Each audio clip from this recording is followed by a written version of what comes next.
Welcome back. The Hamdan bin Mohammed bin Rashid Sports Complex provides the backdrop to action-packed and star-studded races at the inaugural leg of the FINA Arena Swimming World Cup 2011 that commenced on Friday. After hosting the 10th FINA World Swimming Championships in December last year, Dubai became the first city from the Middle East to appear on the Swimming World Cup program. According to participants, this has been a wonderful opportunity to enhance the development of the sport and further encourage local athletes. Khadija Sali has this report. These are just some of the participants at the two-day FINA Arena Swimming World Cup in Dubai. According to them, the Emirate continues to present an excellent opportunity to meet some of the top-class international swimmers, including a number of world record holders from 28 countries while pursuing their dreams. Among them is 17-year-old Emirati Mohammed Hamoud, who's part of the UAE national team. After in future, I want some him to swim, but this maybe I step by step in swim, but this in training for focus after the race. While swimming is a sport considered at its very early stages in the UAE, hopes are high for local swimmers. Yeah, very happy with the results. I think in the course of the last year, we've had somewhere in the area of maybe 30 national records broken. So that tells you it's a little bit still because of how young the sport is here that we have that opportunity to come into competitions and set national records all the time. But the results were very good yesterday. I was very pleased with it, and we're getting ready for the Gulf Games in a couple of weeks in Bahrain, and then the Arab Games in December. So it's real encouraging with where they're at right now. Among the female participants based in Dubai are 14-year-olds Indian Rhea Castellino, who's swimming for the UAE, and Lian Swan, representing Pakistan. It's like, it's setting my future, so it's pretty good. It makes me really excited, and, knowing that I have a bright future, I can do anything, I can do well in swimming later on in life. Representing Pakistan, it's an honor. So I just started swimming for Pakistan, but also training here. It's great opportunities for everyone, especially with Hamilton Aquatics. Me and Rhea swim with Hamilton Aquatics. So it's a really good feeling, especially this pool, and being able to swim against the women that some of them have been to the Olympics. It's an honor. Meanwhile, American professional swimmer and Olympic hopeful Nelson Westby flew down to Dubai to enhance his skills and prepare for the Olympics. The only representative from the U.S. says this is his first time to come to the region and is clearly impressed. You guys have a state-of-the-art facility, one of the best I've ever seen. And, just being at a pool like this, makes you excited to compete. And so, I'm using this meet as a training opportunity. I'm in the middle of the season, gearing up for Olympic trials back in the United States in June. So, but, this is a good meet to, get some good racing in and, kind of see where I'm at. First day results show South African Chadwick Klaus stole the limelight on Friday when he took 3 gold medals. However, China and Japan dominated the first day, splitting 6 gold medals between themselves. Shi Jia Wang, a gold medalist at last year's Asian Games in Guangzhou, picked up the first gold for China in the women's 200-meter freestyle. After 2 races, gold and silver medals followed in the women's 100-meter breaststroke by Xiao Yuliu and Rong Fan. The third gold medal was brought in by Wang Junyao for the 100-meter women's butterfly. Though the Asians seem to be leading the excitement, everyone remains in high spirits, knowing the only way to win is to keep on swimming. Khadija Sali, 7 National News. A mesmerising French team beat England 19-12 at Eden Park today to reach the Rugby World Cup semi-finals. France were unrecognisable from the team which lost 2 group stage games and had been written off by many back home as they tore into English from the start, going in at half-time 16-0 ahead. Ben Foden gave England hope in the 55th minute when he burst to score and Johnny Wilkinson converted, but a Francois Trinduc drop goal nudged France 19-7 ahead.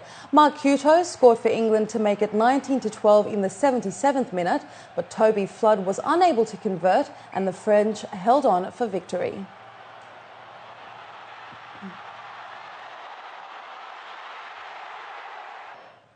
And Wales beat Ireland 22-10 and reached their Rugby World Cup semi-final since 1987 today. Shane Williams put Wales in the lead with a try in the opening 5 minutes, which Rhys Priestland converted. And by half-time, Priestland and Ireland's O'Gara scored a penalty apiece to make it 10-3 to Wales. Tries from Wales scrum half Mike Phillips and Davies sealed the win for Wales, who will play France in the semi-finals next weekend. And New Zealand captain Richie McCaw is good to go for his team's Rugby World Cup quarter-final against Argentina in Auckland on Sunday. The 100-test veteran admitted earlier this week he was struggling with a foot injury, but would soldier on for the rest of the tournament with whatever discomfort he experienced. The All Blacks are under a huge amount of pressure to win the tournament as the host country, combined with the fact they have not won the World Cup in 24 years.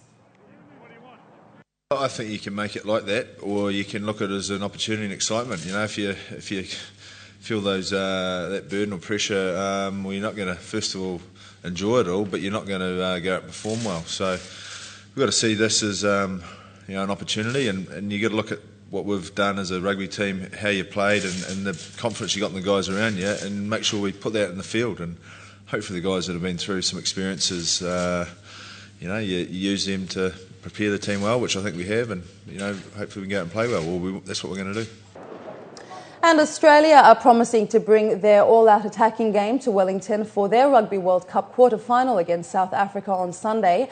The Wallabies and Springboks wrapped up preparations for the match today, with the Australian side again subjected to wet and windy conditions as they went through a captain's run training session. Fly half Quade Cooper told reporters his team hoped to win, to continue to play with width against the South African team almost certain to play a forward-dominated game.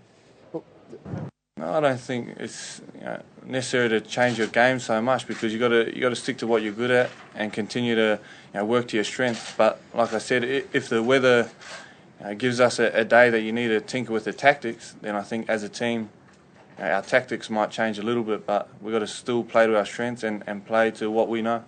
While Tiger Woods had to work hard to make the projected cut at the Fries.com Open, Britain's Paul Casey charged into a one-shot lead in Friday's second round. Casey fired a 7-under par 64 to take charge. The English world number 20 racked up 8 birdies and a sole bogey to post an 8-under total of 134.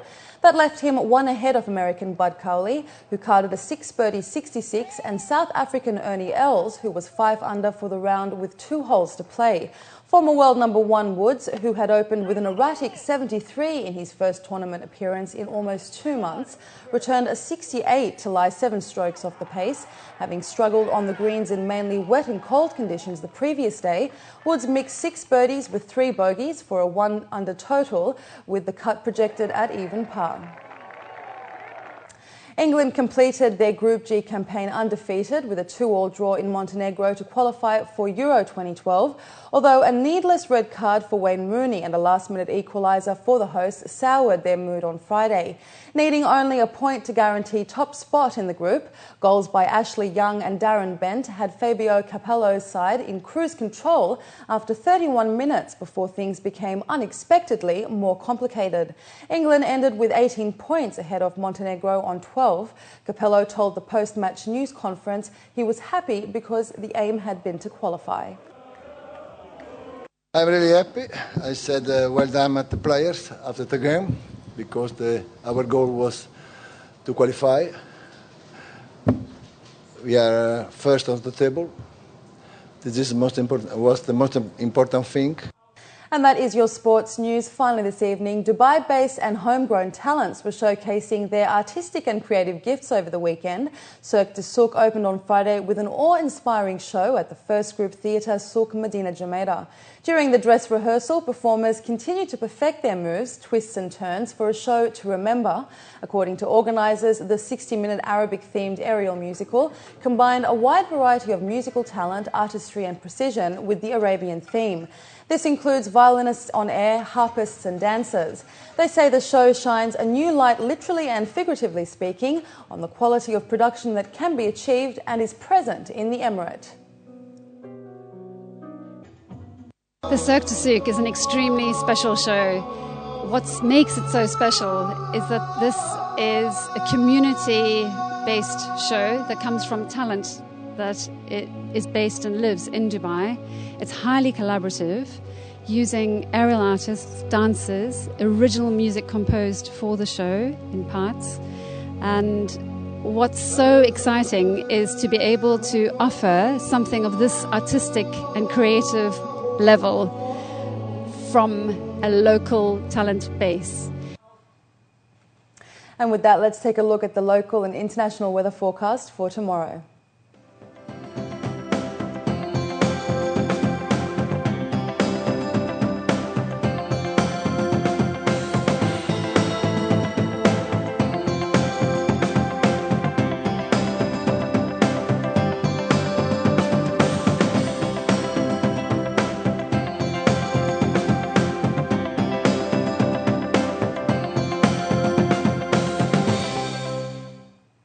Before we head out, here are your top stories again. UAE aid workers join forces with Pakistani army to rescue flood victims. Dubai Duty Free posts $3.78 billion in sales. And UN climate talks end in Panama with no international consensus in sight.